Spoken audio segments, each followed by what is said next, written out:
காவலன் இந்த படத்தில் விஜயும் அஜித்தும் ஹீரோயினியாக நடிச்சிருப்பாங்க. விஜய்க்கு சின்ன வயசுலேருந்தே நம்ம ஹீரோயினியை ஹசினோடைய அப்பா ரொம்ப பிடிக்கும். அவர் மேலே மதிப்பு மரியாதை இருக்கும். அவர் ராஜ்கிரண். அவருக்கு ஏதோ ஊரில் ஆபத்து இருக்குது, அவருக்கு உயிருக்கு ஆபத்து இருக்குதுன்னு சொல்லிட்டு தான் நம்ம விஜய் அவர் வீட்டுக்கு வருவார் பாடி கார்டாக. ஆனால் அவர் வீட்டுக்கு வந்தது அவர் பிள்ளைகளுக்கு தான் அவருக்கு அதிகமாக பாடி கார்டு கொடுத்துருப்பாரு. ஏன்னா அவர் வீட்டிலே தான் இருப்பார், அதனால் எந்த பாதிப்பும் இருக்காது, தன்னுடைய பிள்ளைக்கு தான் பாதுகாப்புன்னு நம்ம அசின் கூட தான் அவர் வருவார். காலேஜுக்கு போகிறது கொள்வது எல்லாமே அசின் கூடயே தான் போகிறனால அசினுக்கு ரொம்ப அசிங்கமாக இருக்குது, யூனிஃபார்ம் போட்டு பாடி கார்டுன்னு சொல்கிறனால.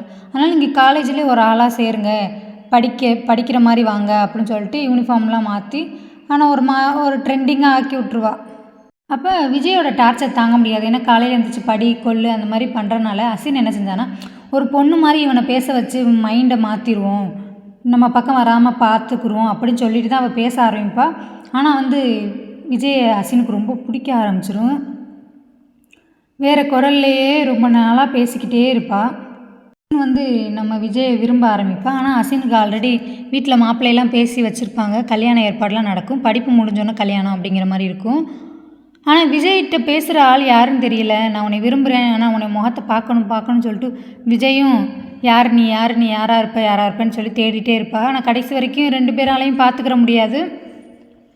அதுக்கப்புறம் வடிவேலோடைய காமெடி கலகலப்பு அதெல்லாம் சுவாரஸ்யமாக நல்லாயிருக்கும்.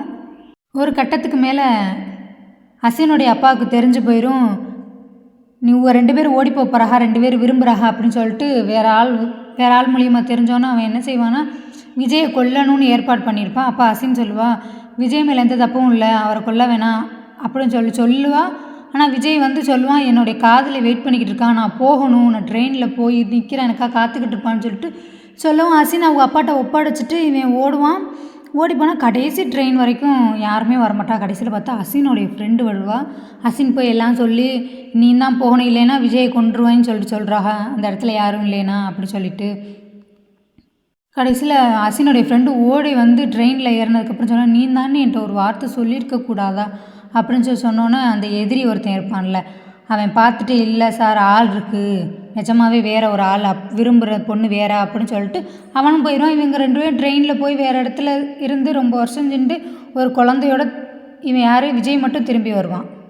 விஜயோட மனைவி இறந்துருவாங்க ஒரு சில நோய்வாய்ப்பட்டு. ஆனால் இந்த உண்மையெல்லாம் தன் பையனுக்கு கண்டிப்பாக தெரிஞ்சே ஆகணும்னு சொல்லிட்டு ஒரு டைரியில் நடந்த உண்மை எல்லாமே அசினுடைய ஃப்ரெண்டு எழுதி வச்சுட்டு தான் செத்து போயிருப்பா. அப்போ தன் பையன் கையில் அது ஒரு வயசுக்கு மேலே கிடைக்கணும் அப்படிங்கிறதும் ஒரு ஆள் மூலியமாக சொல்லி வச்சுருப்பா அவளை.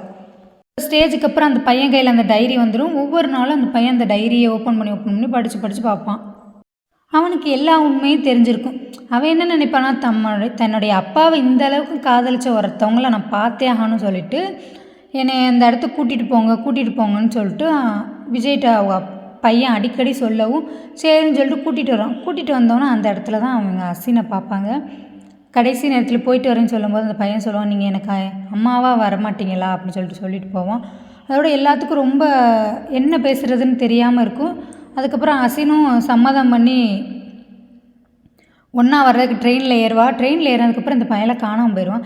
எங்கே போகிறான், இன்னும் ஆளை காணான்னு தேடும்போது உங்கள் அம்மா சொல்லியிருப்பாங்க, நீ படித்த உண்மையை யார்கிட்டையும் தெரியக்கூடாது, கடைசி வரைக்கும் உனக்கு மட்டும்தான் தெரியணும் அப்படின்னு சொல்லிட்டு இந்த டைரி என்ன செய்வான், அவன் எங்கேயாச்சும் தூக்கி போட சொல்லிட்டு டஸ்ட்பினில் போட்டுட்டு வந்துடும்.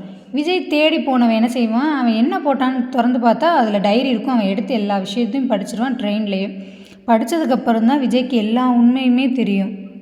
அதுக்கப்புறம் தான் அசினை பார்த்து ஒன்றுமே பேசாமல் மௌனமாக அவனுடைய சம்மதத்தை தெரிவிப்பான். 2 பேரும் சந்தோஷமாக அந்த ட்ரெயின்லேயே அந்த படத்துடைய கதை முடிஞ்சிற மாதிரி காமிச்சிருப்பாங்க.